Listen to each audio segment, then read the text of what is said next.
Bienvenue à Passe-moi les jumelles, nouveau rendez-vous. Pierre Pascal, qu'est-ce qu'on leur propose? Oui, alors un nouveau rendez-vous mensuel qui sera diffusé tous les derniers mercredis du mois aux téléspectateurs. Un espace de plaisir et de loisirs, plutôt que de sport extrême ou d'exploits sportifs proprement dit, autour du thème de la montagne. On va le mettre autour.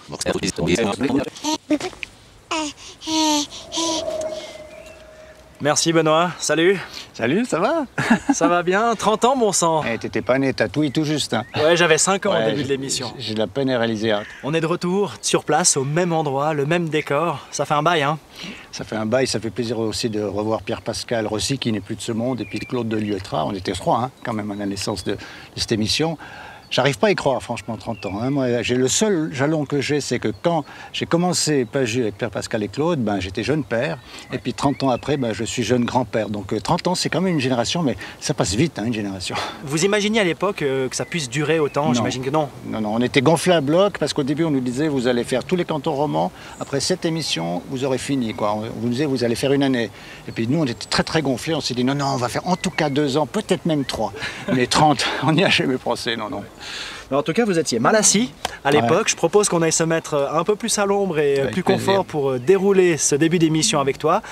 Ce soir, donc, une émission anniversaire spéciale 30 ans de Paju. Tout de suite, le sommaire. 30 ans, ça se fête. Aujourd'hui, on vous emmène dans un voyage temporel. 3 décennies que nous revisiterons en compagnie des présentateurs et présentatrices qui ont incarné l'émission. Effectivement. Quand je revois les premières images, ça c'est vraiment cruel. Ça a été très douloureux pour mon ego. Au programme, une plongée dans nos archives riches en pépites et en personnages truculents. Il y aura bien sûr de la belle image. Les réalisateurs, réalisatrices et journalistes de Paju vous dévoileront pour la première fois les coulisses de leurs plus beaux souvenirs de tournage. C'était tellement beau, c'était tellement un moment de grâce que d'être là, un privilège, mais énorme. On ira voir ce que sont devenus certains de nos personnages après leur passage dans l'émission. 2 jeunes sœurs forgeronnes rencontrées en 2010. J'aime mieux l'argent qu'avant, j'en ai pas plus, mais je préfère avant. Et Didier Berthaud, un grimpeur d'exception passé par la prêtrise et au chemin de vie inattendu. Des fois, j'ai l'impression que ma vie, c'est une série Netflix avec plusieurs saisons et plusieurs épisodes. Sans oublier une touche de sagesse, un brin de poésie et beaucoup d'émotions. J'ai pas envie. Des larmes, mais aussi des rires. Bref, ce qui fait le sel de notre humanité depuis toujours et la saveur de Passe-moi les jumelles. On va retracer l'histoire de l'émission tout au long de cette édition spéciale, mais Passe-moi les jumelles, Paju, ça a commencé comment? Un peu par hasard, dans le sens que Raymond Vouillamot, qui était directeur des programmes à France 3, est revenu à Genève comme directeur des programmes donc à la RTS. Et puis là, j'ai pas provoqué, mais j'ai chatouillé sa fibre valaisanne, hein, puisqu'il est valaisan d'origine. Et puis je lui ai dit, Raymond, tu ne trouves pas scandaleux, je me rappelle avoir utilisé le mot scandaleux, qu'il n'y ait pas d'une émission montagne dans un pays de montagne. Et là, je m'en souviens très bien. Raymond me dit, je viens de voir Pierre Pascal, lui, il veut faire une émission de pêche. Débrouillez-vous, voyez-vous, faites un projet. Vous étiez pas concerté? Non, complètement par hasard. Je ne sais pas que Pierre Pascal avait un projet pêche. On s'est vu, avec Claude de Lieutra, on a bricolé, mais vraiment bricolé un projet. Je crois que ça tenait sur une page A4. La seule phrase dont je me souviens, et j'en suis assez fier parce que je crois qu'elle résume bien ces 30 ans de Paju, en fait, c'était le plaisir avant la performance. C'est pas mal comme formule. Hein. C'est à pas peu près mal. tout ce qu'il y avait dedans. Après, le reste, c'était du vent, tu vois. On t'a préparé un petit coin parce qu'on a quelques archives à te montrer pour rafraîchir la mémoire avant d'en parler. J'en ai besoin. Ma vieille mémoire. Parce que pour beaucoup, Passe-moi les jumelles, Paju, comme on dit toujours un peu entre nous comme ça, c'est de la lenteur, de la poésie humaine et des reportages sans voix off, hein, sans commentaires. C'est quelque chose que vous avez amené avec le temps. C'est pas exactement comme ça que ça a débuté. Les producteurs actuels, hein, Valérie Techer, Antoine Plantevin, sont plongés dans des kilomètres d'archives pour faire un petit florilège de qu'est-ce que c'était Paju il y a 30 ans. C'est pas piqué des hannetons, tu verras. Moi, je pense que c'est une séquence vintage. Ouais, bien vintage.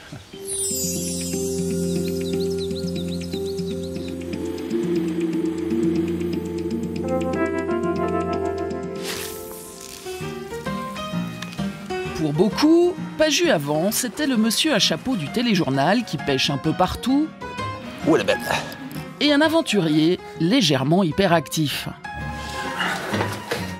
Mais Paju avant, c'était surtout de la montagne et encore de la montagne. Mardi 15h, quand je pense que les meilleurs patrouilleurs avalent ça en moins de 3 heures. 252 000 cigarettes à 3000 mètres. Voilà ce que je regrette d'avoir fumé dans ma vie. Mais bon, le paysage est sublime. Ce qu'on a un peu oublié, c'est que Paju avant, c'était une manière de raconter les histoires très différentes d'aujourd'hui. Et à l'époque, on aimait bien faire parler les animaux et les objets. Ce soir, c'est moi la vedette, alors ne m'interrompez pas. J'oubliais de me présenter. Éclair. Moi, c'est Astor et mon maître, c'est Patrick. Je suis un border collie et on dit que ma race est la meilleure pour le travail qui est le mien. Je me dis, moi, l'Edelweiss, que je peux être fier d'avoir été choisi comme la fleur symbolique des Alpes. Toi, liqueur d'absinthe, toi que l'on nomme aussi fée verte, tu es condamné à mort. Et je méritais un tel sort? Suivez-moi, je vais vous raconter. Et oui, Paju avant, c'était aussi des effets spéciaux avant-gardistes.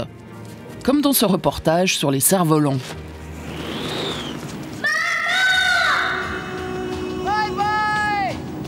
Ou encore celui-ci sur les forêts bretonnes. Ah, elle devenait franchement désagréable, je lui ai jeté un sort. Oh, j'aimerais bien voir ça.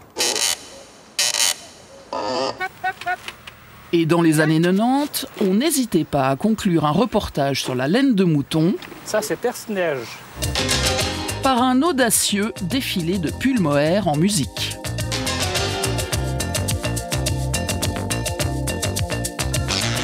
Bref, à Paju avant, on avait peur de rien. On osait même parfois des mises en scène hollywoodiennes, comme cette parodie de la patrouille des glaciers. Allez,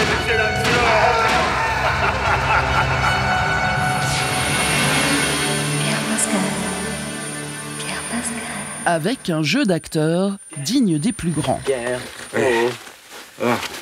Benoît, c'est toi? C'est l'heure. Qu'est-ce qui se passe? Il fait beau, on y va? Oh non, je pars plus. Je viens de faire un cauchemar, c'est de l'horreur. Mais quelles que soient les situations, à Paju avant, on trouvait toujours un bon prétexte pour se taper la cloche.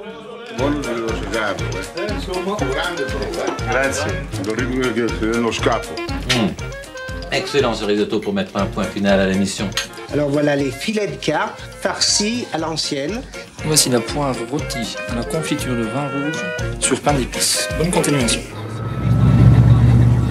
Et côté image de la femme, il y avait encore du boulot. Dis donc, beau bateau, jolie fille. Tu travailles toujours à la télé, toi? Je te présente Delphine. Oui, on travaille même ensemble. Vous partiriez tous les deux avec des femmes en expert?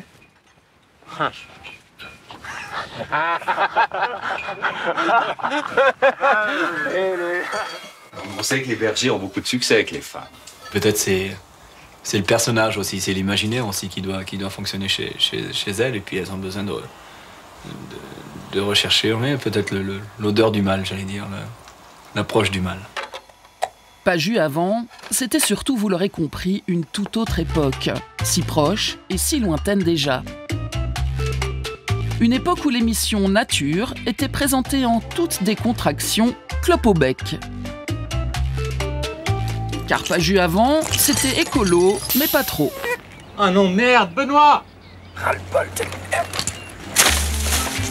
Et qu'est-ce qui te prend là? Et ça va la tête? Non, j'ai crevé. Alors moi, le vélo, la montagne, maintenant c'est terminé, je reste ici. Quant au bien-être animal, c'était une notion encore toute relative. Lorsque mes vaches mettent bas, bien, la première récompense pour soulager la bête qui a fait l'effort au ménage, eh bien, je lui ingurgite une bouteille de fendant. On met le poulet sur le dos. Je vais essayer de le mettre sur le dos parce que vous allez vous voir comme ça. Voilà, on le tient comme ça. On donne un coup de bistouri au milieu. On passe le doigt en dessous des intestins. Et quand le doigt est arrivé jusque-là, en principe, on est sur le testicule. Et après, on fait pivoter. Paju avant, c'était aussi d'étonnantes méthodes pédagogiques pour les enfants. Regarde le chamois. Tu vois? Tonton Armand, il va tirer le chamois. Tu vois, ce chamois, il est chez lui. Il a vécu de nombreuses années là, et tout d'un coup, il va ramasser une balle au cœur, et il tombe devant la splendeur de la montagne, devant tout ce soleil et tout ça. Il meurt où il a vécu. C'est quand même merveilleux. Oui, Hein? l'a touché. Ça y est. C'est dur. T'as vu, non, regarde dans la neige. C'est très profond, très très profond. Dans tout homme sommeille un chasseur. Oh, là c'est la lune. D'ailleurs, quand on voit l'engouement de nos enfants à regarder ces images, il n'y a pas de doute. Bref, Paju avant, ça n'était pas vraiment politiquement correct. T'es sûr que t'as le droit de pêcher, là? Écoute, la braconne, c'est le sel du pêcheur. Ah oui.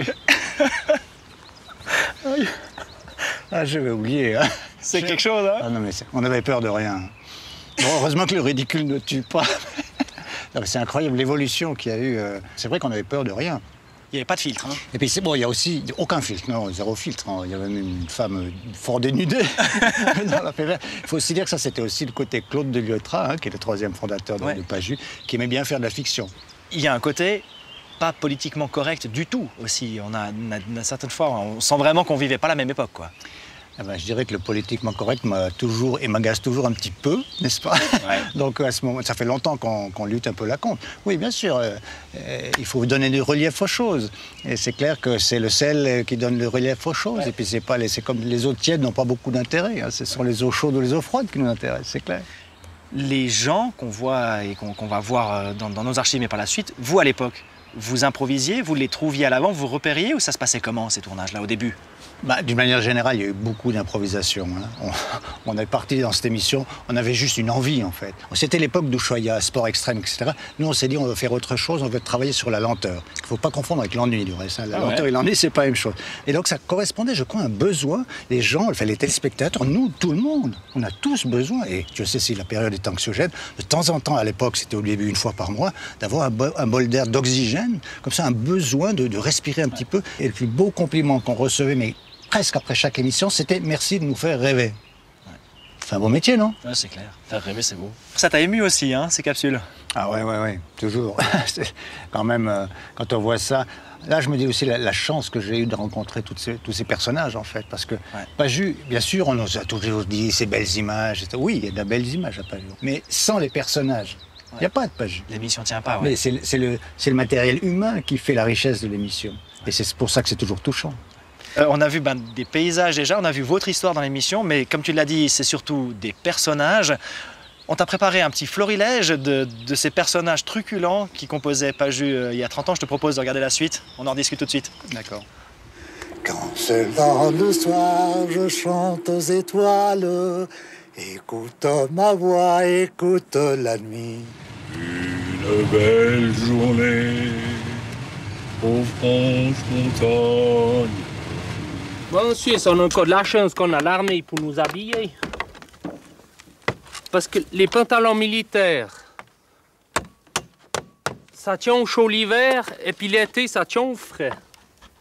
Et puis vous les brossez une fois le printemps, une fois l'automne. Et puis, ça vous dure toute l'année.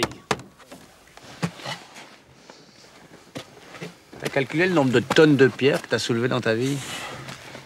J'aime mieux pas savoir. Le docteur, il m'a dit, normalement, toi, tu dois être sur une chaise roulante. Heureusement que je bois beaucoup de lait, c'est ce qui m'a sauvé. De quoi? Du lait. Des fois, j'arrive le soir, c'est un litre de lait que je bois.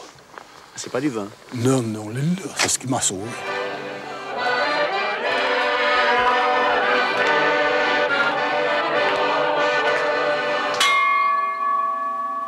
Elle s'appelle Carmen Cru. Carmen parce que quand elle crie, des fois, elle fait des vocalises. Et puis Cru parce que je ne vais jamais la cuire, elle sera jamais cuite. Et puis je l'aime. Ouais, bien sûr, c'est pas un mot que j'emploie beaucoup dans mon vocabulaire, mais pour elle, je peux l'employer quand même. À la saison des escargots, on contrôle les gens qui sont en forêt ou bien en bordure des routes. Ils ont un permis d'escargot. Si un escargot passe à travers la boucle, on séquestre tous les escargots, on les remet dans la nature, puis on dénonce celui qui a le permis d'escargot. On y ramasse son permis, puis on le met à l'amende.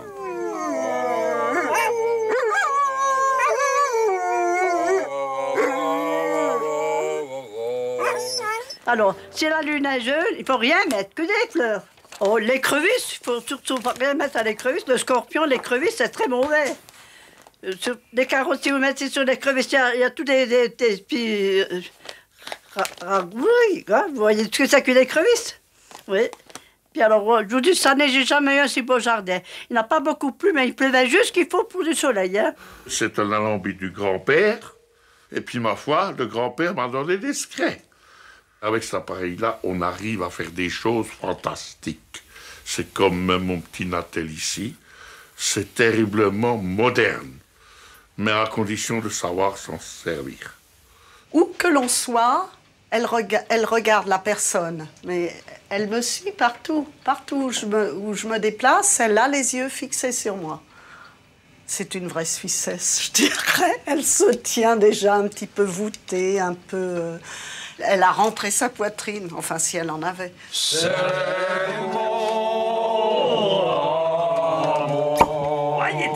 Que le temps me dure parmi la verdure de revoir mon...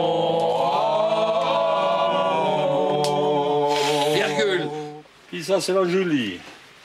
C'est celle qui garde mon magasin. Je la mets à la fenêtre. Puis elle regarde. Une fois, j'avais mis une ficelle, puis je tirais depuis là-haut, puis elle faisait signe. Puis les gamins disaient « Bonjour, madame ». C'était beau. Ah ouais, puis de temps en temps, j'y remonte un peu, parce que les temps viennent durs, hein, Julie. Vous allez à l'église, vous? Jamais. Pourquoi faire? Je peux prier où je veux. Je peux aller prier aux chiottes si je veux.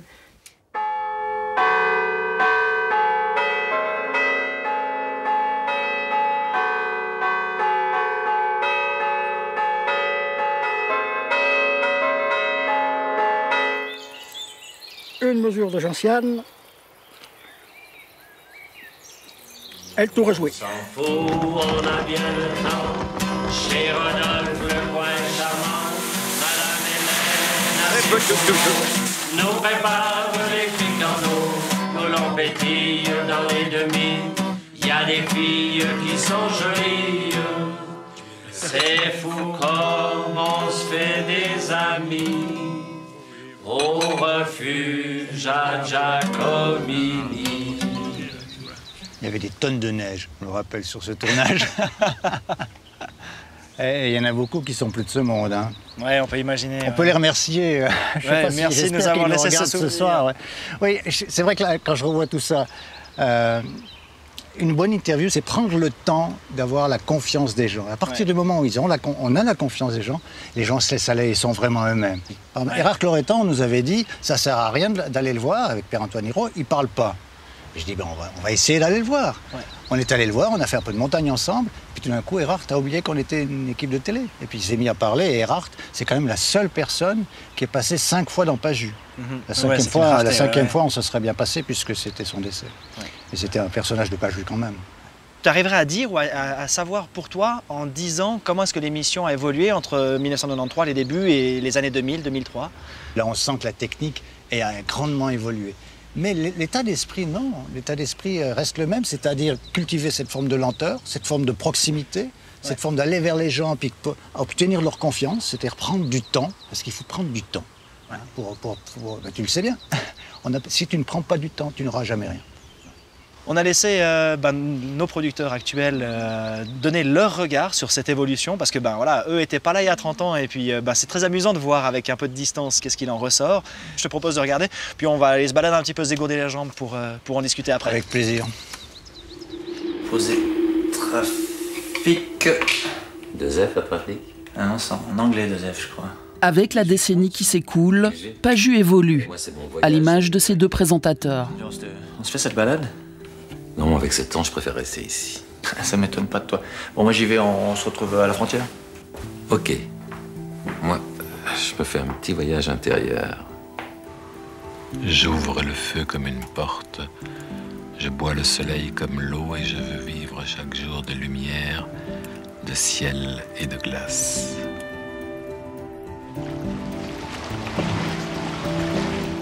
Des voyages intérieurs à ceux au long cours, il n'y a qu'un pas. Pierre-Pascal Rossi part arpenter le globe en baroudeur écrivain. pour des reportages très personnels. Ce n'est pas dans les pays pleins d'eau qu'on découvre la soif, ce n'est pas dans les pays pleins de mots qu'on découvre le sens. Dieu a créé des pays pleins d'eau pour y vivre et des déserts pour que les hommes y découvrent leur âme.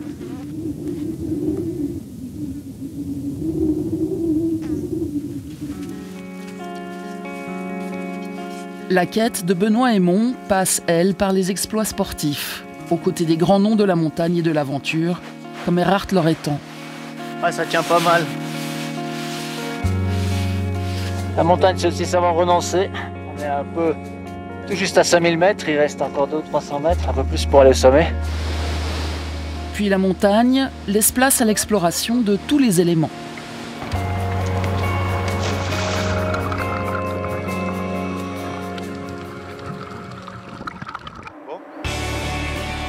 D'ailleurs, dès les années 90, Pajus se passionne pour les aventuriers des sports émergents.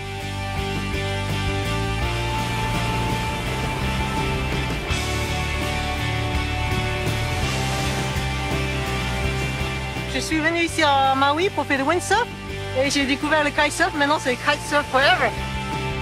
Peu à peu, les femmes trouvent également leur place dans l'émission. Qu'elles soient athlètes d'exception, comme la grimpeuse Catherine Destivelle, pionnières de leur discipline, ou simple héroïne du quotidien. Avec les agriculteurs, s'ils voient que le travail se fait de la même façon qu'avec un homme, il n'y a pas de problème. On a déjà monté 41. 41 Ouais, ça monterait d'accord. Ouais, comme tu dis. Pajus s'ouvre au monde, du Pérou à l'Australie, du Sahara au Tibet. L'émission fait découvrir aux romans des contrées lointaines et méconnues.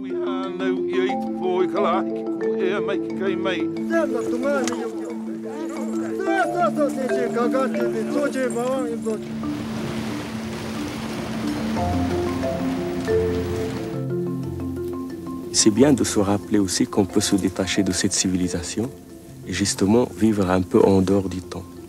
C'est merveilleux, non ? Les images sont belles. Grâce à des caméras plus perfectionnées, elles permettent même à Benoît Hémon de jouer les ancêtres des youtubeurs actuels. C'est d'une telle beauté cette ville qu'on a envie de la partager avec les autres et notamment avec ceux qu'on aime et qu'on a laissés à plusieurs kilomètres d'ici. Plus amère sur l'état de la planète, la plume de Pierre-Pascal Rossi se fait parfois critique et engagée. Ce sont eux, les aborigènes, les vrais habitants de l'Australie. Mangeurs de lézards, ils vivaient comme des lézards dans le désert depuis 40 000 ans. L'homme blanc les a pourchassés, massacrés, sédentarisés. Il leur a imposé un mode de vie qui en fait des sous-prolétaires assistés, des alcooliques et des diabétiques. Aujourd'hui, bâtards culturels, ils errent dans la ville qui n'est ni leur lieu ni leur temps. Alertés sur les souffrances humaines, mais également celles infligées à la nature. C'est aussi ça, Pajus à l'époque.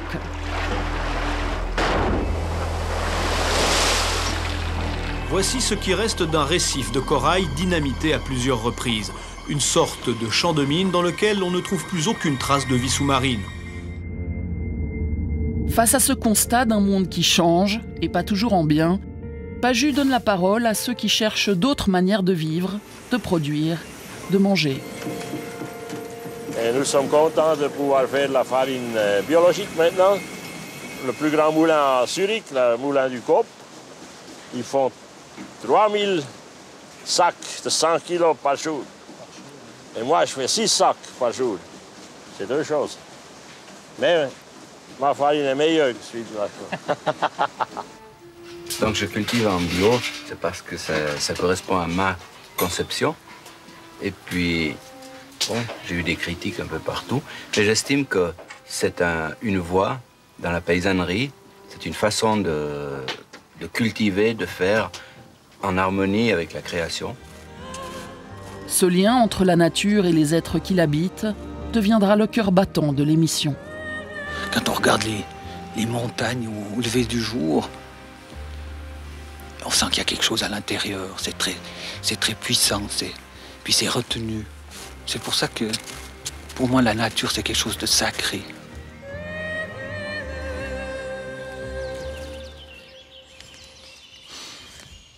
Ouais, c'est assez émouvant de voir tout ça. Ouais. Ah ouais, qu'est-ce qu'on a voyagé quand même. Ta première réaction, c'est ça, hein, c'est la vous chance. avez vu du pays, quoi. On a vu du pays, puis bon, et aussi la complémentarité entre Pierre Pascal et moi. Il n'y avait aucune concurrence entre nous deux. On disait, moi je fais le service haute altitude et toi le service basse altitude. Et puis on n'avait pas tout à fait les mêmes centres d'intérêt, ce qui faisait la complémentarité la richesse de l'émission. Ouais. Ben, c'est une chance, un privilège, hein, tout ce voyage. C'est vrai que la Suisse, je n'ai jamais fait le calcul exact, mais je pense qu'on a fait en gros 80% de reportages en Suisse et 20% à l'étranger. Ben, ça fait du bien de partir un peu à l'étranger, hein, de se confronter, de changer de focale, si on veut, hein, de changer nos curseurs pour voir les choses différemment. Ça change de perspective. Bien sûr. Ouais. Et pourtant, tu dis des fois, il y a tout en Suisse. Oui, moi, comme tu le sais, Nicolas Bouvier fait partie de mes livres de chevet. Hein, et Nicolas Bouvier dit deux choses très intéressantes. Il dit que le voyage, c'est pas une affaire de kilomètres, c'est une affaire d'état d'esprit. Et il dit aussi, c'est important, l'étranger commence sous son balcon. Alors on a commencé sur le balcon, c'est la Suisse. Hein.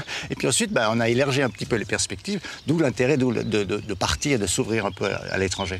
Il y a un contraste dans les types de reportages que vous faites à l'époque et aujourd'hui, j'ai l'impression, c'est ce côté quand même plus visiblement engagé. Je pense que c'était aussi une émission, je crois que le mot liberté d'expression qui était vraiment important. Parce que, je ne sais pas comment ça se passe, j'espère qu'on te fout un peu la paix. Nous, à l'époque, on nous foutait une paix royale dans le sens que les taux d'écoute ont toujours très très bien marché. Ouais. Donc on avait une liberté totale. Et quand on avait un coup de cœur, on le faisait savoir, quoi. Ouais. Pierre Pascal Rossi a quitté l'émission après 7 ans. Comment ça s'est passé pour toi et qu'est-ce que ça a impliqué ? Tout d'un coup, Pierre Pascal, je crois qu'il aimait bien faire 7 ans quelque chose. Le TJ, il a fait 7 ans. Ensuite, Paju, il a fait 7 ans, si je me souviens bien. Puis ensuite, il aimait bien passer à autre chose. J'étais un peu surpris qu'il parte. Hein. Mais je me suis dit, il faut que je remplace Pierre Pascal, qui est évidemment irremplaçable. Je me suis dit, je ne peux pas prendre un homme, il faut que je prenne une femme. Et puis, tu as trouvé une autre complice ? Eh bien oui, Manuela Maury, bien sûr. Bon, on ira lui poser la question plus avant dans l'émission. Un immense merci, Benoît. Continue. Pour l'héritage. On se voit dans 30 ans. Ouais, alors dans 30 ans, je suis curieux, ouais. Oh bon sang. Allez. On va se diriger du côté de Riffelalp pour retrouver Manuela Maury, mais entre-temps, on vous propose de passer dans les coulisses de nos émissions. On a demandé à nos réalisateurs et réalisatrices, journalistes, quel était leur plan préféré, leur image préférée d'un Passe-moi les jumelles, de nous le raconter. On vous montre le plan tel qu'il a été diffusé, séquence en coulisses.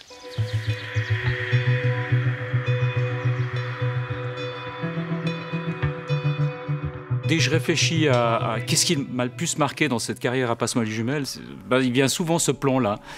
En fait, il fait partie d'un reportage que j'avais tourné, réalisé sur des pilotes d'hélicoptères de montagne. Il faut savoir qu'un était à Sion, Patrick Faucher, et l'autre à Chamonix, Pascal Brand. Et qu'on les a filmés dans leur univers chacun, dans leur monde, et puis il fallait les réunir pour la fin du reportage, c'est ce que je souhaitais. Voilà, Pascal m'a proposé d'emmener Patrick dans son hélicoptère et de survoler le massif du Mont Blanc. Et on arrive vers cette ouverture, une sorte d'embouchure comme ça, qui laisse présager quelque chose d'autre à l'autre bout. Et là, on découvre Sa Majesté le Mont Blanc, quoi. Waouh, c'était juste exceptionnel.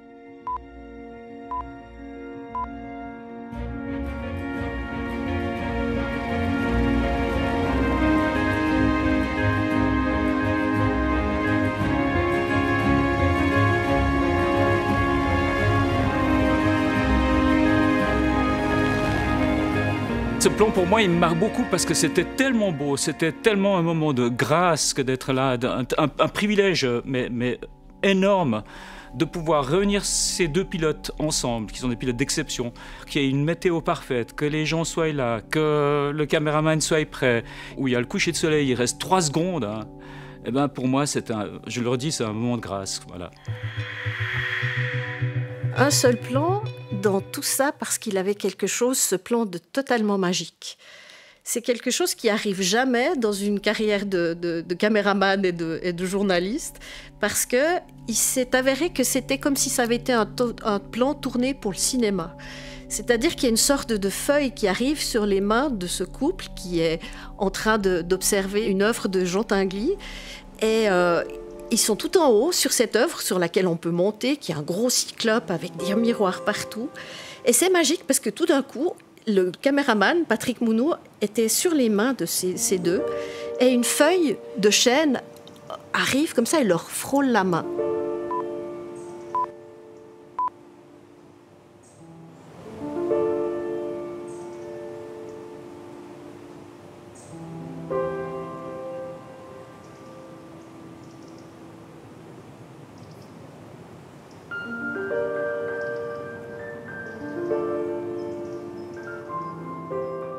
ça se termine comme ça, dans une espèce d'apothéose, comme si le temps s'était arrêté. Et c'est magique parce que, avec le caméraman, avec Patrick, on s'est regardé, et c'était comme si on avait voulu ça, et que ça arrivait comme ça, comme un cadeau, comme quelque chose que Jean Tinguely, qui était celui qui avait fait cette œuvre-là, Niki de Saint-Phal, qui était juste celle qui avait fait tous les miroirs autour, avait été là avec nous pour juste caresser la main de ces deux personnes qu'il aime. Voilà, c'est pour ça que j'ai choisi ce plan-là, quoi. Alors c'est un plan que j'ai choisi parce qu'en fait il est raté. C'est un plan qui aurait dû passer à la poubelle. Et en fait c'est un très bel exemple entre l'envie de montrer, de saisir la vie, la spontanéité et puis l'envie de tout contrôler parce qu'on aimerait que les choses soient parfaites. Et en fait c'est passé en février 2016. Je tournais le portrait de Corinne Morand, la factrice de la Brévine. Elle devait déposer du courrier dans une boîte aux lettres, comme ça un peu en rase campagne. Il était au bord d'une route, il neigeait, c'était un tout petit peu risqué. Et puis, au moment où il a fallu y aller, ça ne s'est pas du tout passé comme prévu. Il y a eu un petit grain de sable.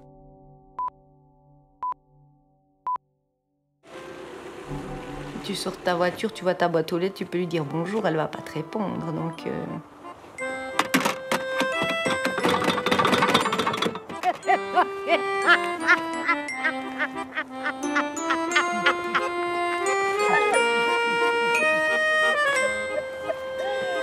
J'ai pas vu, hein. Des fois, ce qu'on cherche à faire comprendre ou ressentir d'un personnage, ça vient tout seul et sans qu'on ait pu y faire grand-chose. Et c'est ça qui est beau, quoi.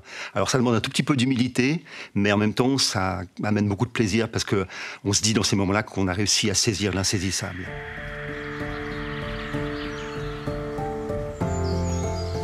L'insaisissable. Et si c'était la nature humaine, celle que Benoît et les pionniers de Pajus ont très vite mise au centre? Ou encore le plaisir? Plus difficile à quantifier que la performance, mais qui a été dès le début le moteur de l'aventure. Insaisissable. Au fond, c'était peut-être déjà ça Pajus, à l'aube des années 2000 et sur le chemin de sa deuxième décennie.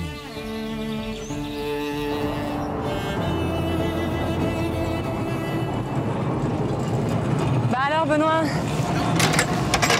Hop. Tu sais que ça démarre à l'heure, hein, les émissions en Suisse. Où? Alors, on va commencer les first par souhaiter la bienvenue à Manuel Amaury, qui a en Suisse, à ma connaissance, remplace un certain homme au chapeau et à la canne à pêche. Et puis, bienvenue à vous tous pour cette nouvelle formule de Passe-moi les jumelles. Après 8 ans, il fallait bien qu'on se lance dans de nouvelles aventures.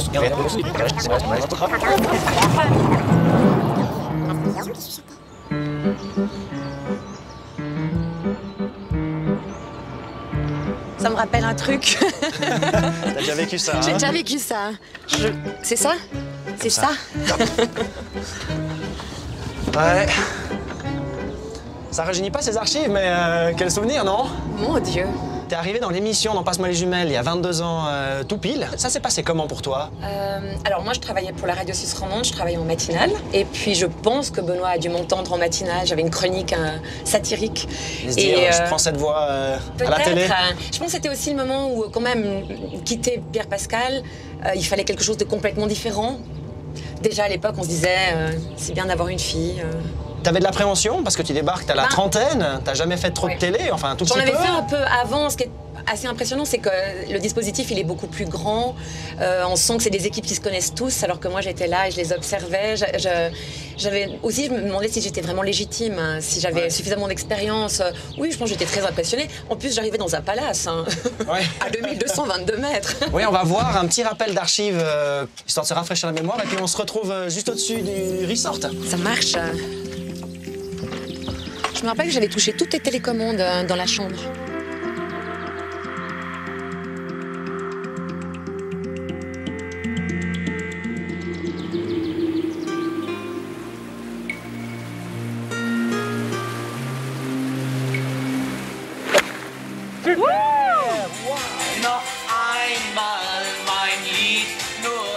La femme jet set fume le cigare, c'est tendance, m'a-t-on dit. Et dans ma naïveté, j'ai avalé ça. Mais la naïveté a du bon, elle donne des couleurs d'enfant au ciel d'adulte. Vous savez, quand la nuit blanche devient bleue, puis rose, puis jaune. Ah, je commence à avoir le rythme. En fait, c'est une question de rythme, la peau. Hein. La frite. Ouais, j'ai la frite. Mais à part ça, j'ai quand même appris une chose de la part des patrouilleurs. Ils m'ont tous dit, il faut savoir s'arrêter.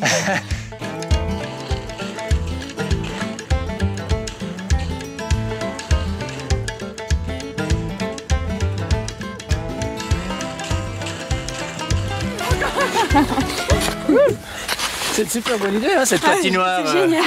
De 2 mètres de large sur à peu près 5 km de long entre deux villages. Hein. Ouais, et en plus, c'est une idée géniale. C'est l'idée d'une femme. Yes. Est-ce que le monde de la voile, ça reste un monde de mecs? Je dirais oui, en Suisse, il n'y a pas beaucoup de femmes qui naviguent, quoi. Tranquillement, ça vient, mais... Bah, ça m'étonne pas, hein. Des questions bateau, pareil. Je me vois assez bien dans le rôle de la châtelaine. Et alors, Benoît, vous voyez, je le verrais assez bien dans le rôle du jardinier. Hein, Benoît? Eh ben, d'abord, jardinier, c'est un très joli métier. Regardez-moi ces couleurs. Et puis, le jardinier signalera à la châtelaine qu'elle était en présence d'un églantier, prosaïquement un gratte-à-cul. Manu, je parlais de la destinée de Dominique Marchal, magnifique destinée. Et toi, ton destin, c'est quoi? Ah bah moi, mon destin est entre les mains de Philippe et du dieu des vents, évidemment, quoi. On vole bien, là? Bonne vitesse? Ouais, c'est tip top, c'est vraiment le pied. On va arriver aux bordures de la mer de Brouillard, ça va être génial. Alors un peu de blues aussi, un peu de mélancolie en ce qui me concerne, puisque c'est la fin de mon aventure au sein de Passe-moi-les-Jumelles. Comment est-ce qu'on dit au revoir? Comment est-ce qu'on se sépare des gens quand on est dans le bush? Eh ben, on dit pas grand-chose, on tourne le dos et puis hop, on y va. Bon, bah, je vais essayer de faire pareil. Allez, salut.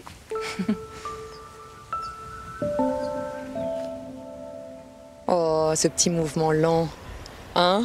Ce dernier truc derrière l'oreille, que de coquetterie, que d'aventure. Après, je trouve, enfin, quand je revois les premières images, ça c'est vraiment cruel. Ça a été très, très, très, très douloureux pour mon ego. Ça m'a fait du bien, quoi. Moi, je sortais de la radio où je faisais de la chronique satirique tous les matins, etc. Et on vient à Zermatt pour tourner un sujet sur le luxe. La jet set. La jet set, voilà.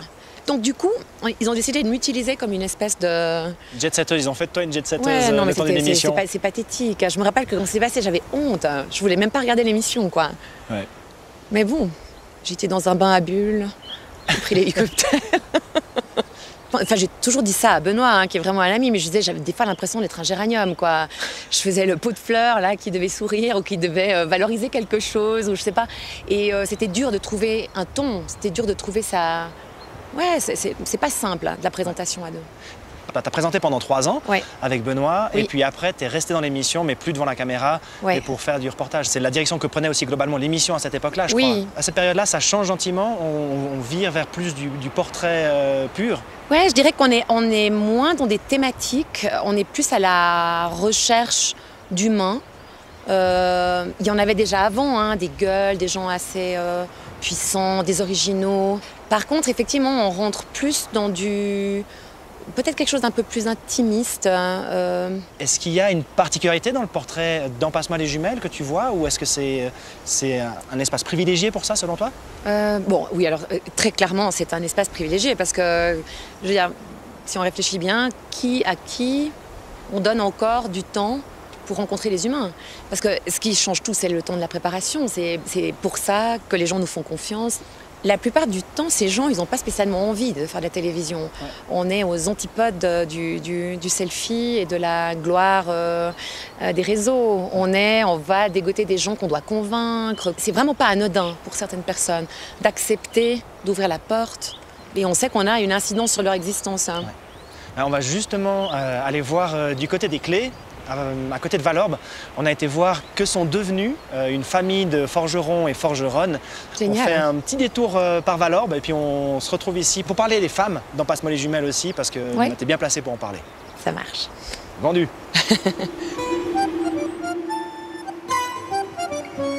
Nous sommes en 2009. Emma, 23 ans, et Amélie, 20 ans, travaillent le fer auprès de leur papa forgeron philosophe et de leur frère cadet David. Forcément, ça intrigue. On a trouvé un petit endroit dans l'ancienne scierie des Clés. On était installé une petite forge là-bas, et puis c'est une véritable petite perle, quoi. C'est vrai que notre papa, il a toujours été libre. En même temps, il est quand même occupé, puis il rêve, il se construit des choses, il crée. Ben, je crois que c'est ça, en fait. Ouais. La volonté qu'on a eue de faire... Enfin, d'aller vers cette liberté, c'est ça, c'est que c'est une liberté heureuse. Dans les marchés, j'ai commencé avec lui. Alors, il m'emmenait dans les marchés, je vendais ces petits objets et tout. Puis, au fur et à mesure, je me suis mise à essayer de forger. Et puis, ma sœur faisait déjà. Et puis voilà, puis c'est tellement génial.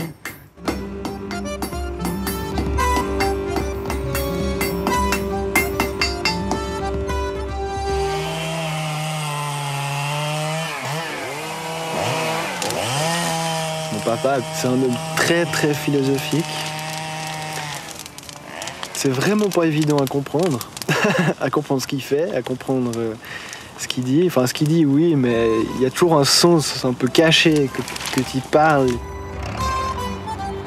Le monde de mon frère, c'est un monde où il a envie de réaliser ses rêves.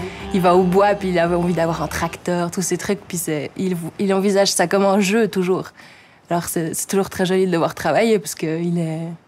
Ouais, il est dans un jeu, dans un monde extraordinaire.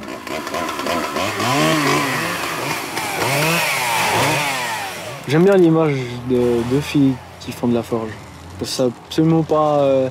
tous les gens qui voient ça, il y a des gens qui sont là, oh, des filles qui forgent, oh, c'est quoi, c'est... Ah, moi j'aime bien. Ça les frustre, ça les énerve. Et puis moi j'aime bien que ça énerve les gens comme ça. Nous, puisqu'il nous plaît, mais c'est ça qui est beau, c'est que comme on n'a pas besoin d'argent, puisqu'on n'est pas... On n'a pas ce goût-là de l'argent, pas du tout même. C'est vrai, d'un côté c'est totalement vrai. Si tu as trop d'argent, t'es toujours emmerdé avec ça. Au final, on peut se faire plaisir, on vient le matin, puis on se dit « Oh, la commande, on la fera demain, aujourd'hui on fait un truc, là, une sculpture, je sais pas quoi. » Tu vois, ça, c'est comme ça que ça nous plaît. Ouais, on a choisi sa voie parce qu'on voit très bien que... Oui, il fait ce qu'il a envie, il fait ce qui lui plaît. Et puis la liberté, c'est vraiment quelque chose qui est à portée de tout le monde en même temps. Hein. On est dans un rêve ici, c'est vraiment merveilleux.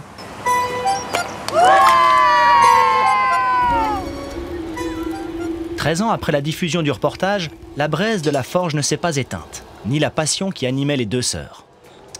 Emma et Amélie ont poursuivi l'activité de forgeronne à des rythmes différents, mais toujours animés par la même flamme. Il n'a pas fallu chercher bien loin pour trouver le reste de la famille. David, lui, n'a pas quitté les bois et les clairières. Le bûcheronnage et les rêves animent toujours son quotidien. Tu veux aller jouer ? Le clan n'a bougé que de quelques kilomètres de l'épicentre du terrain de jeu de leur enfance. Le cercle s'est cependant un peu agrandi. On n'a pas votre père aujourd'hui, mais il n'est pas décédé pour autant. Hein. Non, il est juste devenu plus timide. Ouais. Mais lui a continué de forger encore ou il est... Il est un peu en pré-retraite, alors il vient à l'atelier. Et puis, si on a des choses à lui faire faire, il les fait volontiers. Voilà, donc il est encore bien actif. Hein, mais... Vous gardez un souvenir particulier, vous, de ce tournage? Parce que c'est pas la même expérience que d'être devant la télé et regarder un reportage que de le vivre quand on est tourné. C'est quelque chose? Ouais, c'est un peu stressant. Ah ouais, c'était très stressant au début. C'est vrai? Ouais, c'est vrai, bah oui, quand même. On n'a jamais l'impression d'être naturel, en fait. De toute manière, c'est aussi l'équipe qui est sympa. Enfin, on a rencontré plein de personnes sympas. C'est vrai que oui, bien sûr. Si l'équipe n'avait pas été aussi super, même après, ça fait des adieux. Enfin, ouais, non, quand même, c'est intense, c'est court, mais après, c'est quelque chose qu'on ne fait pas tout le temps. Donc Amélie, ouais. Toi, t'es devenue forgeronne professionnelle? Enfin, c'est ton job? Oui, alors voilà, je suis indépendante de forgeronne. Ouais, je fais que ça.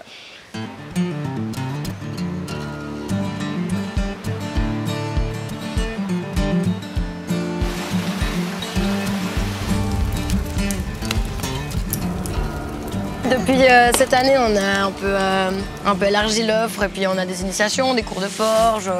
Il y a beaucoup de groupes, on a plein de courses d'école, donc c'est chouette.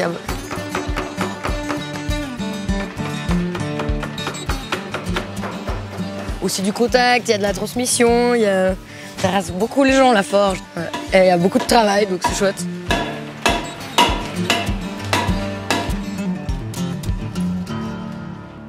Déjà dans le reportage à l'époque, il y avait quelque chose d'intriguant du fait d'avoir des femmes qui font de la forge, c'est chouette. Mais il y a ce goût de l'image qui reste.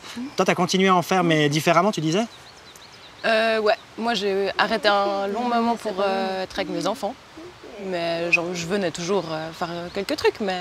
Ouais. Qu'est-ce qui reste finalement de la forge et quelles pratiques vous avez encore du coup communes, j'imagine? Ouais.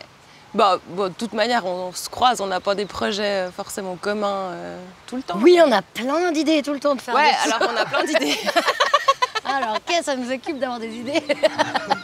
Mais après, on en concrétise quelques-unes, donc voilà. Mais là, on avait un projet artistique, ouais. Ouais, on avait des projets de sculpture. On les appelle des barreaux. On a choisi de faire du bronze et du fer mélangé. Et puis on s'est rendu compte qu'en fait, le bronze, ça nous attire beaucoup aussi. La forge, c'est une chose, mais le bronze, il y a d'autres possibilités. Je crois qu'on a envie de creuser un peu. Et toi, 14 ans plus tard, il en est quoi? Bah, je forge aussi. Ouais. Mais moins que... Je fais plutôt de la serrurerie, ouais. Ok. Des tables. Et puis ça m'arrange bien parce que je peux réparer toutes mes machines aussi, vu que je fais Tu passes surtout beaucoup de temps à réparer toutes tes machines. Je passe beaucoup de temps à réparer mes machines. Ouais, ok. Parce que t'es devenu bûcheron indépendant, c'est ça? Ouais. Voilà. Je fais du bois de feu, ouais. Que du bois de chauffage.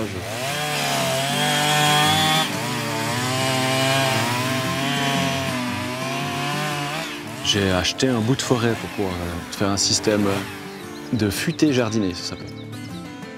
On laisse faire le plus possible la nature, le plus possible la forêt. Donc on vient juste prélever à quelques endroits des beaux gros arbres.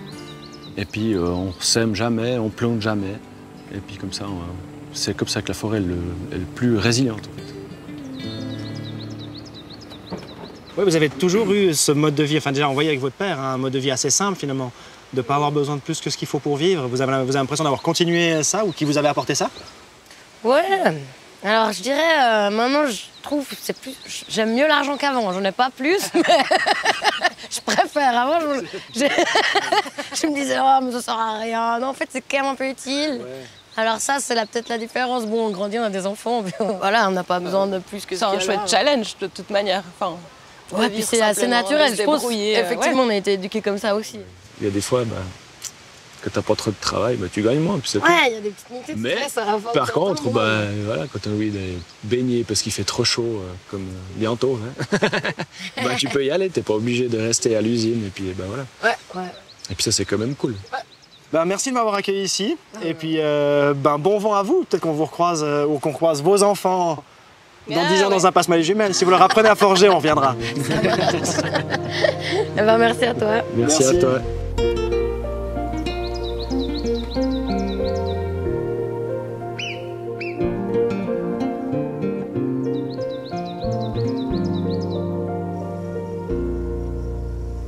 On a choisi cet exemple parce qu'on trouvait intéressant de parler de la place des femmes. On a vu que dans la première décennie, c'est parfois empreint de propos qu'on n'oserait plus forcément tenir aujourd'hui.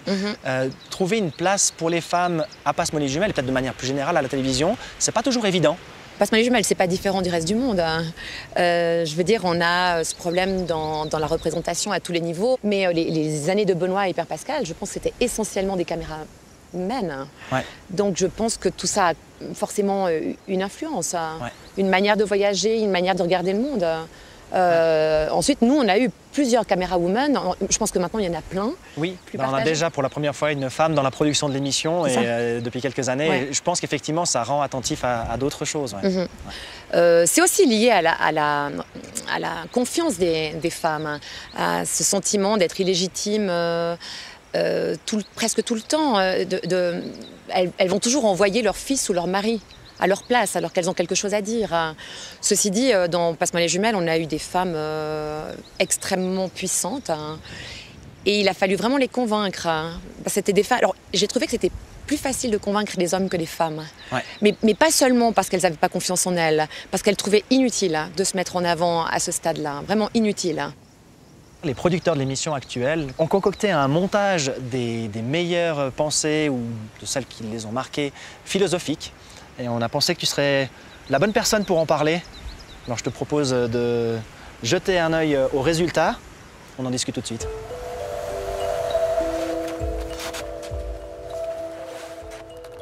Avancer vers ce chemin que l'on peut appeler la sagesse, qui est effectivement être bien là où on est, arriver à un état de joie stable. Être bien. La sagesse est une montagne Et c'est une montagne qui n'a pas de fin, donc ce qui est important, c'est se mettre en route sur ce chemin.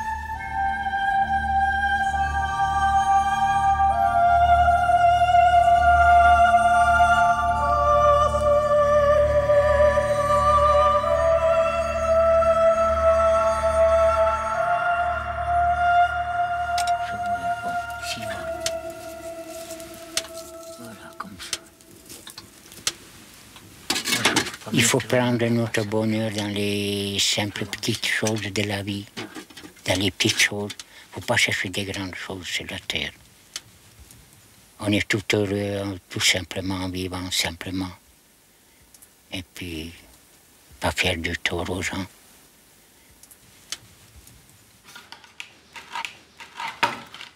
Pour moi, c'est inacceptable d'avoir et de ne pas partager. J'ai pas peur d'avoir rien. Parce qu'avoir rien, c'est avoir tout, parce que tu as la liberté totale, comme tu n'as rien. Tu es libre. Et ça, c'est le bien le plus précieux, c'est la liberté.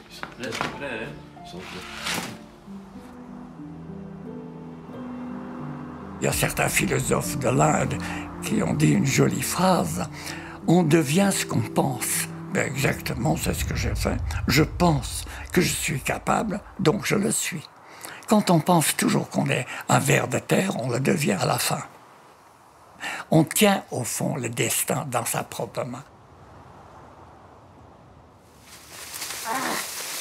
Oui. En direct. Je trouve qu'il persiste dans ces fleurs qu'on jette encore tant de beauté qui peut rester quelque temps. Alors ça me plaît d'en faire des arrangements. C'est comme ça, j'adore faire ce que je fais. Grimper là, tomber dans les trous, se relever. C'est comme la vie. C'est un long chemin où on marche, où on tombe, où on se relève, et on remarche, et on tombe, et on se relève. Et ainsi de suite jusqu'à la fin.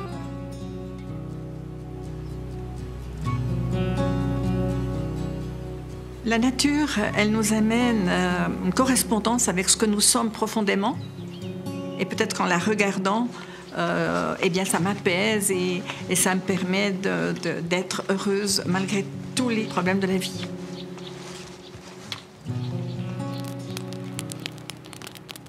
Ce qui me touche, au-delà d'être triste ou heureux, c'est d'avoir l'impression, pour un bref moment, de m'inscrire vraiment dans un tout, dans lequel je me fonds, au même titre que les autres animaux, que les plantes.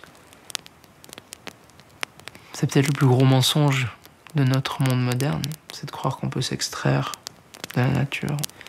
Quand on arrive à se fondre, à prendre notre rôle, entre guillemets, puis quand moi j'arrive à tout d'un coup, pendant un moment, à jouer ce rôle-là, alors je me sens à ma place. J'ai l'impression que là j'ai touché du doigt un essentiel.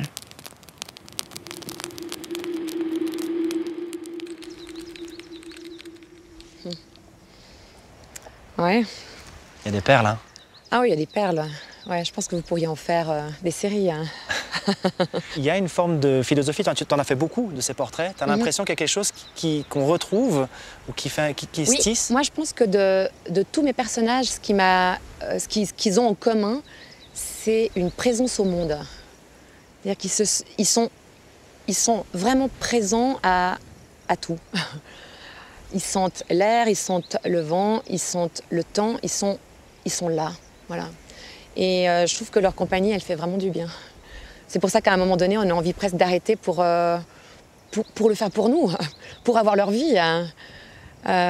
Et puis en plus, tous ces gens, ils ont souvent un monde qui se réduit, c'est-à-dire qu'ils vont être très engagés sur un tout petit bout du monde.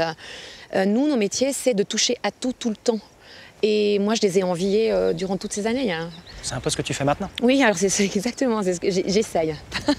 On te souhaite bon vent dans ce chemin-là. Alors bon vent, là, vous le souhaitez très bien. Hein. Bon fun. Merci beaucoup, Manuela. Merci pour votre accueil. On vous propose maintenant la deuxième série des plans préférés de nos réalisateurs, ces gens que vous ne voyez jamais, vous allez les voir, les entendre.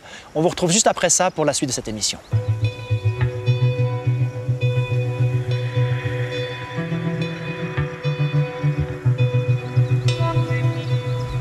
Ce plan, ça m'évoque un tournage assez extraordinaire, consacré en fait au barrage de la Grande Ixence. Et on a passé beaucoup de temps dans la montagne avec les responsables de l'entretien, en fait, des collecteurs d'eau.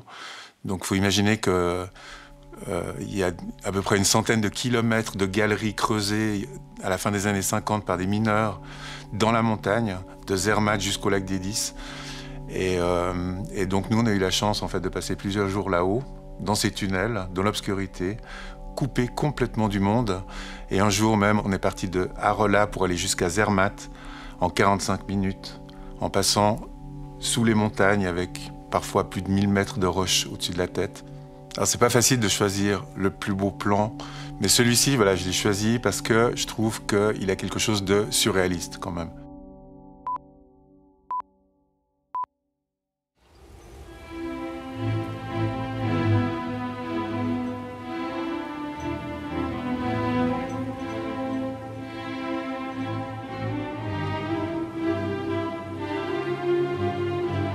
Et donc, cette Jeep sert à ces ouvriers à se déplacer, en fait, dans ces kilomètres de galeries. Mais voilà, ça fait partie de ces petits bonheurs, je trouve, dans notre métier, de franchir les portes sur lesquelles il est inscrit, interdit au public, et de découvrir voilà, des endroits aussi magiques que ceux-là. J'entends souvent dire que la nature est belle. Que les paysages sont grandioses. Ouais. Et regarder de plus près, ce qui me fascine le plus, c'est le monde du tout petit. Un jour, dans une forêt, au pied d'un arbre, une botaniste a enlevé la capsule qui protégeait une mousse minuscule. Sous la loupe, nous avons vu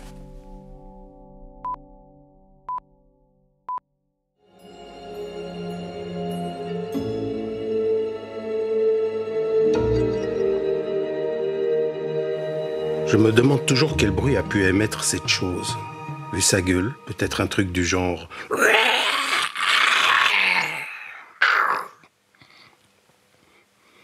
Je ne sais pas. Il n'y a pas de micro assez sensible pour capter les sonorités de l'infiniment petit. Dommage, ouais, pour sûr. Ça doit être quelque chose. Bon ben, salut. Allez, ciao Ventura. Décidément, ceux qui fabriquent nos reportages sont parfois aussi originaux que ceux qui sont filmés. Capter de tels sons, de telles images, ça demande du savoir-faire et des gens. Tout un ensemble de personnes sensibles et impliquées pour restituer l'image du monde. Une chaîne délicate de la captation au peaufinage des musiques et des couleurs. Les moyens techniques évoluent, les outils changent, les visages aussi. Mais ce qui demeure, c'est le talent et la passion, décennie après décennie.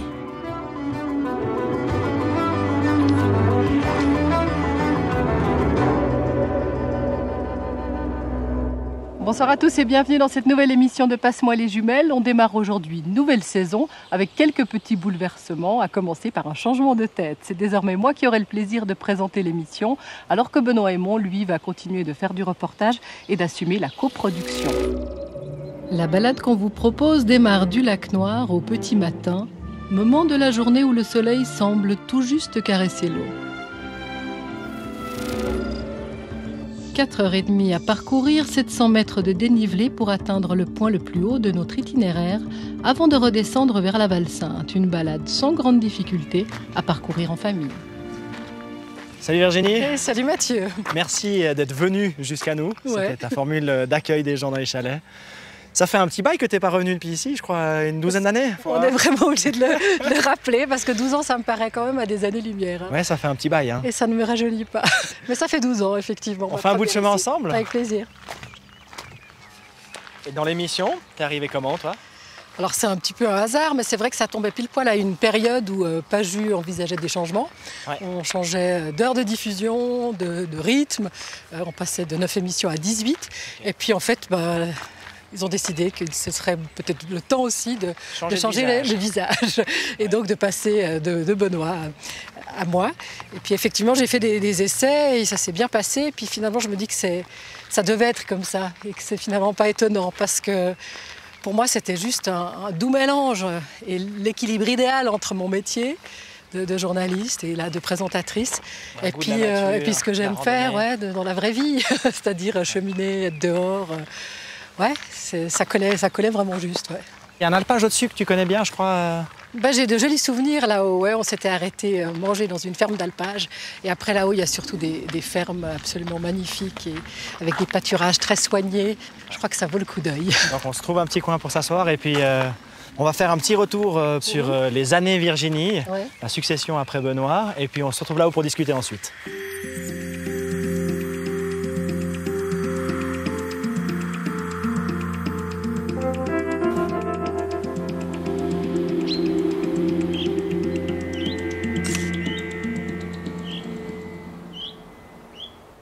Quoi de plus simple que la marche, mettre un pied devant l'autre? Une simplicité qui permet pourtant de laisser en chemin quelques pensées encombrantes. Les sentiers de la Via Jacobi semblent résonner de tout ce que les pèlerins lui ont laissé au fil du temps.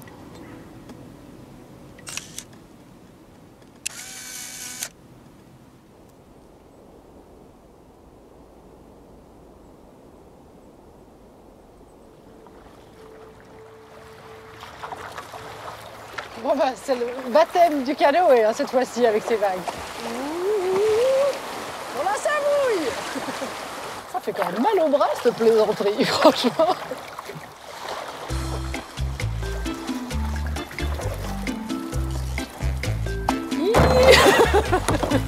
Oh là là. Chin chin. Merci madame. Alors ça s'appelle un vétéran de café. Alors c'est un café nettement amélioré avec beaucoup de crème chantilly. L'avantage avec ça, c'est qu'on a autant à boire qu'à manger. Je pense qu'avec ça, je vais surtout descendre à toute vitesse jusqu'à Gredenwald.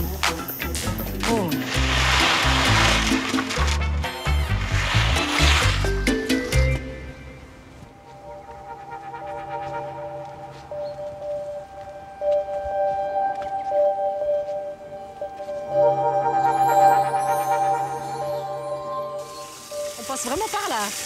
Oui, alors. Voilà. Ah. Dans les jardins, ça embête le liseron. Eh bien, celui-là, il n'embête vraiment pas. Il est très décoratif. Le liseron des monts Cantabriques. Donc on garde un petit peu aussi 2-3 mauvaises herbes dans ce jardin. En fait, des mauvaises herbes, comme on disait, Virginie, c'est seulement une plante mal placée. Hein. Ça, c'est une belle manière de dire les choses.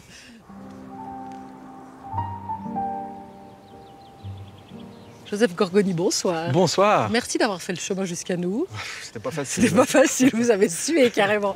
Bruno Bagnou, bonsoir. Bonsoir. Merci d'avoir fait le chemin jusqu'à nous, d'avoir délaissé l'espace de quelques instants votre piste d'atterrissage à Sion. Thierry Romanence, bonsoir. Bonsoir. Merci d'avoir fait le chemin jusqu'à nous. Ça faisait un bon moment qu'on avait envie de vous inviter. Il vous arrive aussi parfois de parler aux arbres, comme certains des personnages du film. Oui, de leur parler ou de les prendre dans mes bras pour sentir leur énergie. Je trouve ça génial.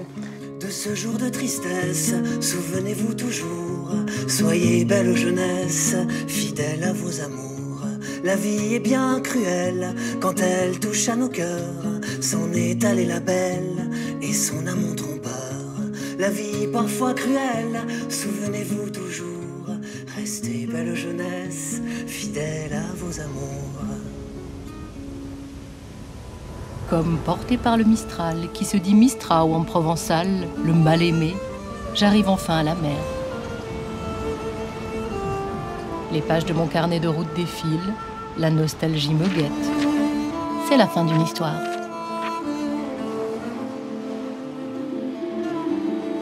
Quelle histoire. Dis donc, ça fait énorme de voir tout ça. Ouais. Ça fait plaisir aussi. Ouais, c'est hyper touchant. De voir tous ces moments joyeux, s'il y a beaucoup de rire, je me rends compte que j'ai le rire facile. Je glousse beaucoup, je dirais même. Mais à la fois, ce qui est beau de voir, c'est tous ces endroits partagés, vus, découverts. La magie de ces instants et de ces temps un peu suspendus.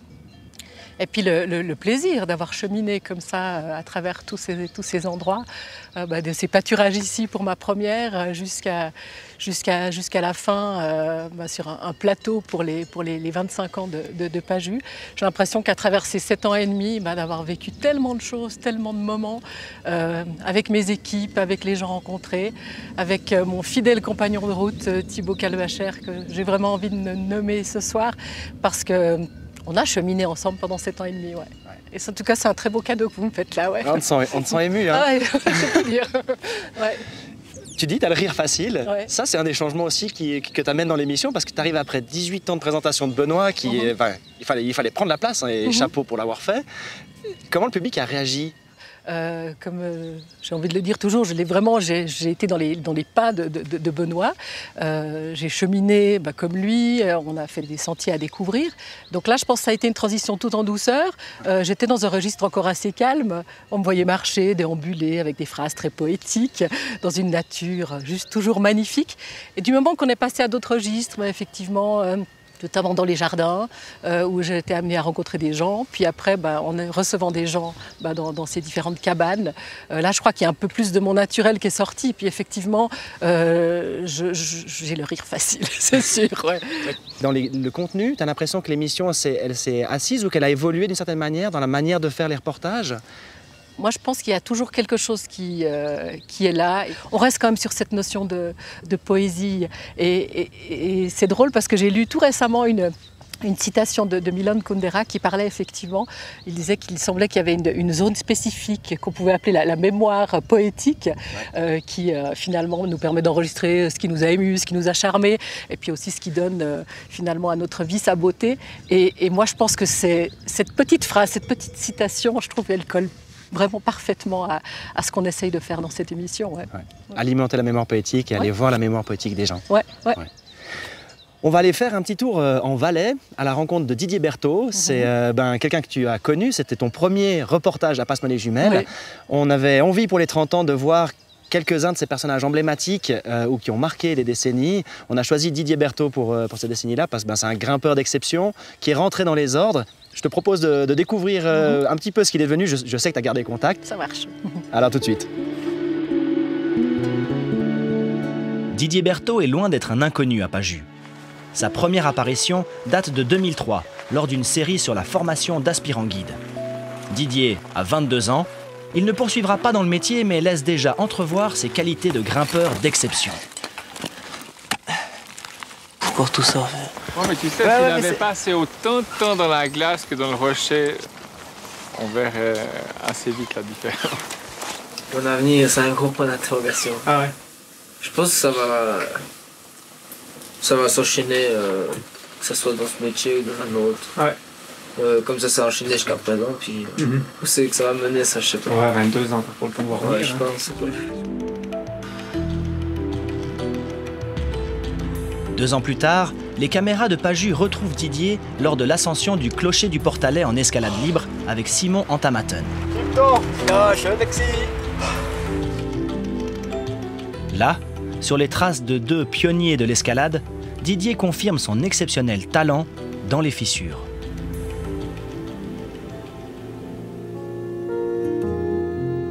C'est en 2012 qu'un vrai portrait intime sera consacré à Didier Berthaud.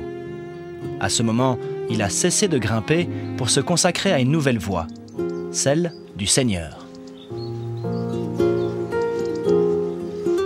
Je suis né dans un petit village, un petit pays, petite famille d'origine un peu paysanne.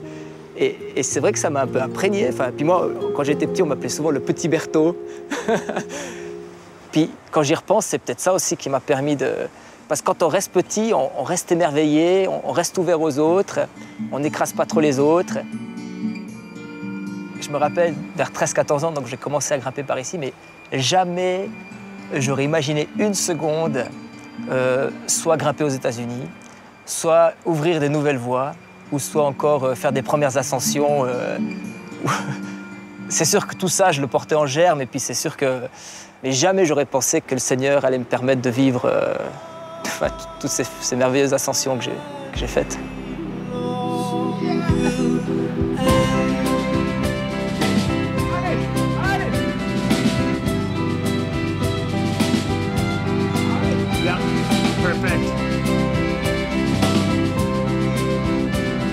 Maintenant, pourquoi autant? Pourquoi si souvent? Pourquoi aussi à l'étranger? Pourquoi ça m'a pas suffi de grimper un petit peu comme la plupart des grimpeurs? On dit que pour un fiévreux, aucun lit ne convient. Et je pense que je devais être un petit peu fiévreux dans mon cœur. Et donc, il me fallait en quelque sorte ce support de l'escalade, de ces aventures, ce dépassement des limites comme ça. Et quand on goûte ça, oui, c'est assez difficile de ne pas vouloir regoûter. Il y a cette inaccessible étoile un jour, il y a cette limite infranchissable qui finalement, on bute contre, ça devient le tout de notre vie, ça nous enferme, et puis on a l'impression qu'il faut l'atteindre et puis qu'elle est inatteignable. Et ouais, pour moi, ça a été la Cobra.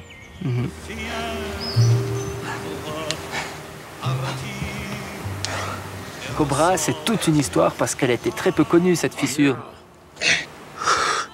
Ça faisait 25 ans que les grimpeurs l'avaient essayé sans même avoir l'espoir de réussir.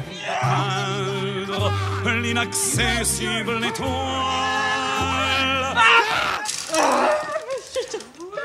Il y avait aussi une dimension psychologique, il y avait moi, avec mes échecs, avec mes limites, avec mes questions.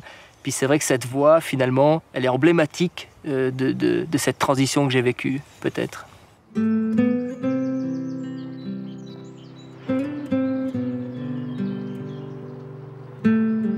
y a eu toute une série d'échecs, on pourrait dire déjà au niveau de l'escalade, parce que c'est vrai que ça faisait plusieurs années que j'avais atteint les limites.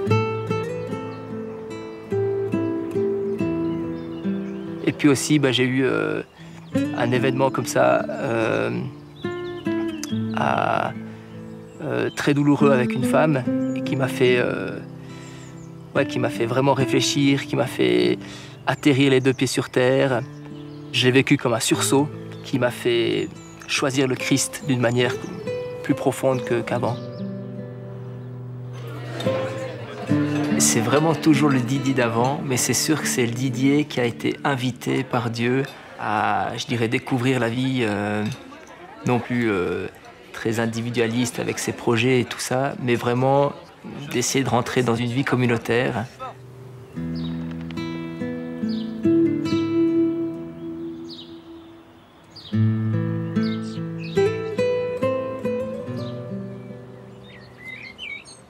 J'aime bien prendre la vie un peu comme ça, un peu tout le monde va à gauche et allez, on va à droite.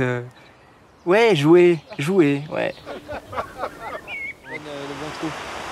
Tu mets une main dedans puis t'as des bonnes prises à gauche. Moi, je me réjouis de voir comment tu te débrouilles. Alors c'est vrai que là, on a quand même choisi un itinéraire assez délicat. On va essayer de... On va voir ce qui reste un peu là-dedans. Une bonne niaque encore. Ouais. Allez, oublie que c'est dur. Allez. Vas-y, vas-y. Allez.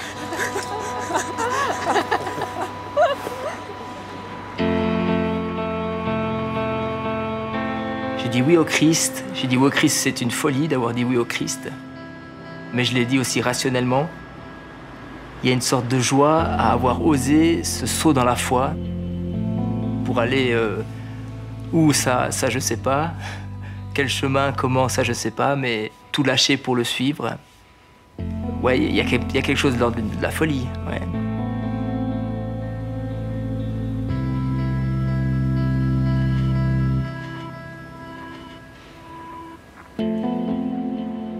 Salut Didier, merci de nous avoir rejoints sur tes terres d'enfance à Bramois. On a une longue histoire avec toi et on t'a suivi jusqu'à ton entrée dans les ordres où tu as quitté le monde de l'escalade pour la prêtrise. Didier Berton 2023, t'en es où? Mon Dieu.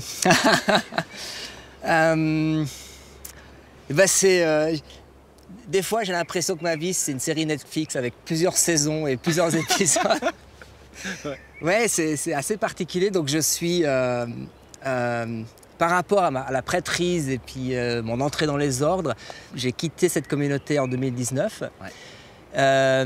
Mais aussi, depuis une année, j'ai quitté la prêtrise aussi. Ouais. Et que dire maintenant? Professionnellement, maintenant, je ne sais pas. Je ne fais pas grand-chose là parce que j'ai vécu cette année au Canada.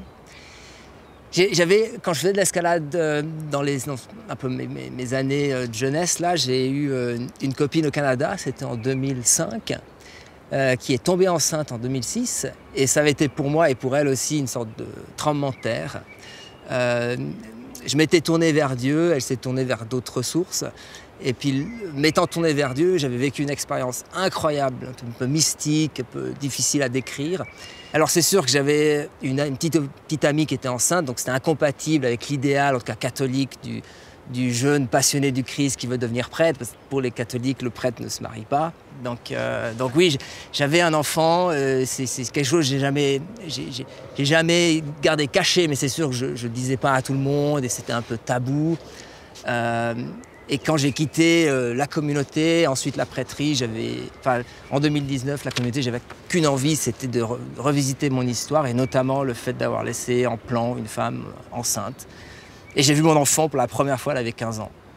C'est fou, ouais. Je suis absolument pas fier de ça et je suis extrêmement reconnaissant de voir que tout n'est pas fini. Enfin, elle me laisse une petite place, elle m'a accueilli un petit peu dans sa vie et on tisse une relation maintenant. Et ta fille grimpe aussi? Alors oui, comme toi, comme sa mère. Oui, exactement. Sa maman est une très très forte grimpeuse. Elle est championne du Canada, elle a fait des Coupes du Monde, etc. Et notre fille elle est très très forte, ouais, une grimpeuse. D'ailleurs, et je suis extrêmement touché parce qu'on voit, elle a pompé les qualités des deux côtés. C'est vraiment génétique, toi, c'est au-delà, mais elle a un style qui rassemble les deux styles, du papa et de la maman, et c'est une grimpeuse très talentueuse. Ouais. Et tu as repris la grimpe? Oui. Ça s'est passé comment et ça se passe comment aujourd'hui? Ouais, alors c'est intéressant, peut-être pour le cadre général. C'est vrai que quand j'ai repris l'escalade en 2019, j'ai quitté l'escalade, j'étais au sommet, j'étais encore très jeune, j'avais 24 ans. Et j'ai déçu beaucoup de grimpeurs, et notamment la communauté des grimpeurs, parce que je gâchais un potentiel, je gâchais un talent. Et là, je m'étais dit, est-ce que ce serait possible de retrouver le haut niveau? Et en fait, c'était un peu un pari fou. Je ne savais pas s'il était possible, mais je me suis beaucoup entraîné depuis 4 ans, là. Et j'ai réussi à réatteindre le niveau que j'avais avant. Et cette année, il y a quelques mois avant que je me casse le poignet, j'ai réussi une voie d'escalade à Squamish. Donc je me retrouve avec cette voie un peu dans le peloton de tête de nouveau. Et du coup, je voulais revisiter aussi la Cobra, notamment. J'étais en forme et je me suis dit, c'est le moment d'aller affronter... Te tester sur la Cobra. Voilà, et je suis tombé au dernier mouvement où il est possible de tomber, très très haut en dessus de la dernière protection, et je me suis pris une chute, mais gigantesque. J'ai vraiment eu peur d'ailleurs dans cette chute. Ouais. Et je me suis cassé le poignet dans la Cobra cette année, il y a 3 semaines en arrière, en étant à un cheveu de la réussite. Voilà. Ouais. Tu voudrais y retourner, tu crois? Oui, j'aimerais y retourner. Je ne sais pas quand, je ne sais pas si je vais récupérer. Je pense que je vais récupérer, la blessure n'est pas trop grave. Et j'aimerais bien retourner et la finir. Ouais. Ouais. La suite, pour toi? Tu as 42 ans maintenant, donc il y a encore un bout de chemin à vivre, on te le souhaite en tout cas. Tu le vois comment? Écoute, je ne sais pas. Quand je regarde en arrière, j'ai un parcours de vie des plus instables qui soit, l'incarnation de l'instabilité, on pourrait dire, qui est aussi génial en un sens. Hein. C'est aussi ce que permet notre société très ouverte. Et je suis extrêmement reconnaissant de vivre aussi au XXIe siècle, hein, avec notamment ce pluralisme et cette possibilité de changer de parcours, de bifurcation. Si c'est possible, j'aimerais peut-être essayer de grimper encore peut-être quelques années à très haut niveau, et pour ce faire, je pense que j'aurais besoin d'un petit coup de pouce financier de la part de sponsors ou je ne sais quoi. Il faudra trouver ça. Voilà, ça serait peut-être un peu l'idée pour les 10 prochaines années, au Canada sans doute. Merci beaucoup Didier d'avoir pris ce temps avec nous. Je suis sûr que Mathieu. Ça aura touché aussi les gens de voir tout ce parcours qui continue. Mm-hmm. Et peut-être qu'on se retrouve pour les 40 ans de Passe-moi les jumelles. Oui, voilà. Pour faire le point. Notre saison, autre épisode. C'est ça.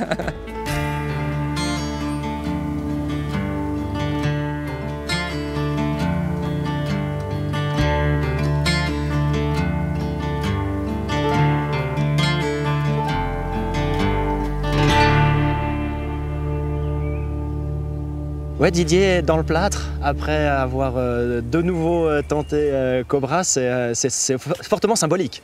On dirait que cette fissure de Cobra, c'est sa malédiction. Hein.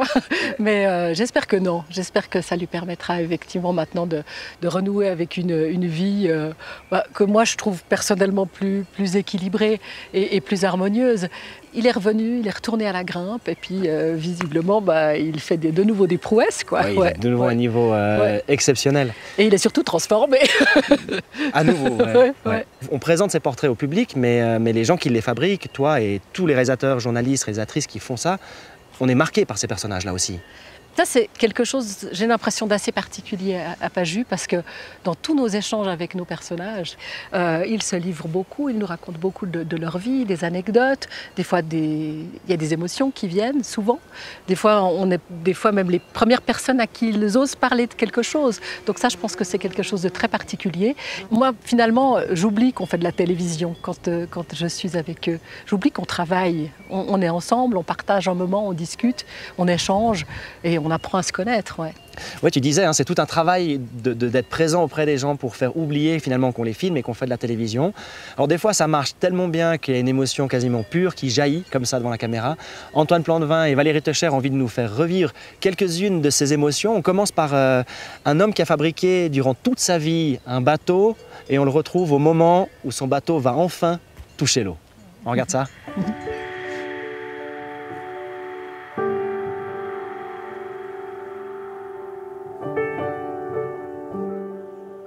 Je tiens d'abord à remercier tous les gens, tous, qui m'ont aidé, qui m'ont soutenu, qu'on fait qu'aujourd'hui, on va mettre ce bateau à l'eau. Et ça, je trouve que c'est formidable et je vous remercie tous. Alors, maintenant, il va y avoir le baptême. Alors, j'appelle Joseph Lescaut. C'est Gascon Vadeboncoeur, il s'appelle comme le bateau.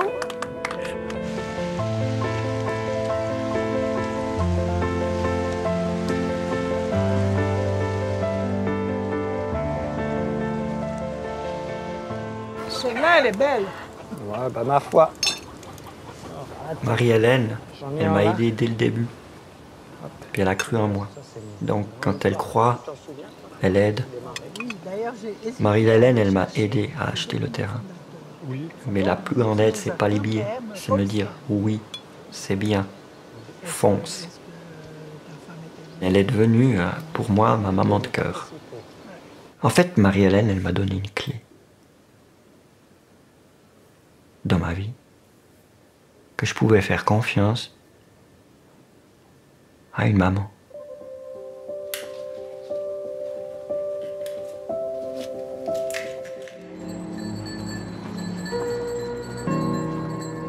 Allez, valise, elle est née. Mais j'ai pas envie. Quel monde de fou. Vraiment, ça fait un choc. C'est, ouais. Ça fait que 2 semaines qu'on est loin pour l'instant, mais je sais pas. Les énergies sont hyper négatives et on se sent hyper mal. Enfin, j'ai les jambes qui sont sciées de redescendre, vraiment. Je sais pas, j'ai les larmes aux yeux de redescendre.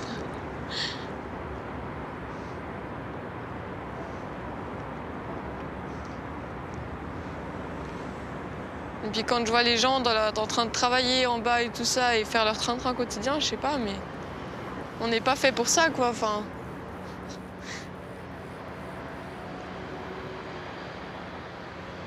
j'ai pas envie.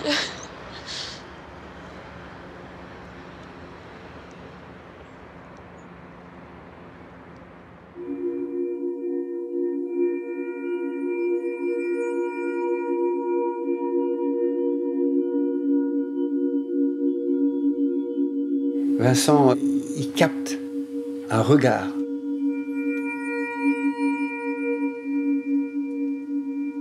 Le regard d'un animal qui est en train de dire « Homme, que fais-tu? Que fais-tu? Où vas-tu? Jusqu'où iras-tu »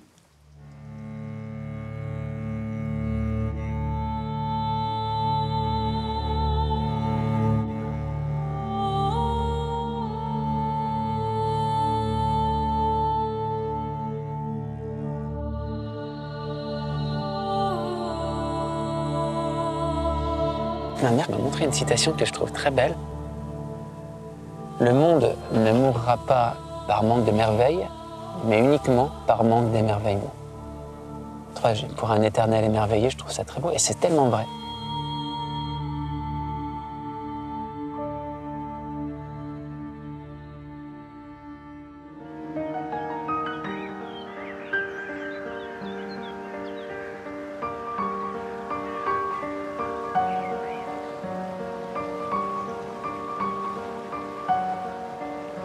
On voit que les choses sont revenues comme avant. Bon, peut-être pas aussi poétique, mais enfin quand même. Ça approche. Ah mais ça c'est joli. On voit très bien que l'eau... Ça, c'est ça qu'il faut filmer, monsieur.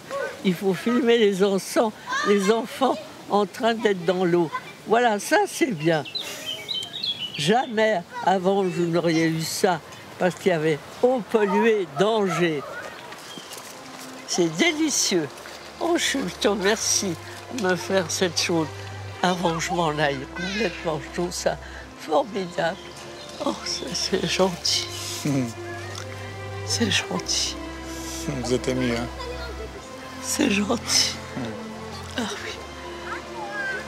Regarde-moi ça comme c'est joli.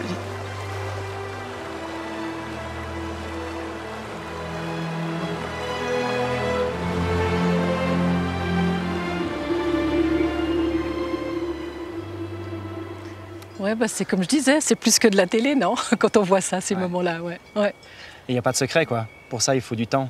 Il faut du temps, il faut de la confiance mutuelle avec les personnes qu'on interroge ou avec qui on entre en relation, parce que c'est pas interroger, c'est pas interviewer comme d'habitude, c'est plutôt entrer en relation.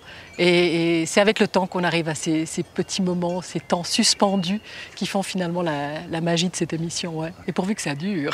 Pourvu que ça dure. Merci beaucoup, Virginie, de nous avoir rejoints ici. Ouais, merci à toi de m'avoir offert ces beaux cadeaux, en tout cas. Des petits moments d'émotion pour moi, en tout cas de gros moments d'émotion. Ouais, merci beaucoup. Merci. On voulait faire un petit clin d'œil à nos caméramans, preneurs de son, preneuses de son, parce que Passe-moi les jumelles, ce serait pas grand-chose sans des images et des sons extraordinaires. Donc on a concocté un petit florilège de moments magiques. On termine l'émission juste après ça.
On conclut cette émission anniversaire sur le lac de la Gruyère. On espère que vous avez apprécié les entretiens, les archives. On a de nombreux bonus à vous proposer sur paju.ch et sur nos différents réseaux sociaux. Les 30 ans, c'était une émission spéciale, mais ça continue tout au long de la saison. On a rendez-vous avec des trentenaires, artisans, artistes, musiciens, sportifs, pour montrer que la relève est là. La semaine prochaine, on a rendez-vous avec Isabelle Dubosson, fromagère à la fromagerie d'Alpage de Chanceau. Très prometteuse dans les fromages à raclette. Côté reportage, on ira entre le sud de la France et la Grèce avec un facteur de flûte. Et en deuxième partie, on continue nos portraits clin d'œil Que sont-ils devenus avec 2 fribourgeois expatriés au Portugal. Juste parce qu'on avait envie de plus d'espace, on est venu chercher le beau, c'était une des conditions.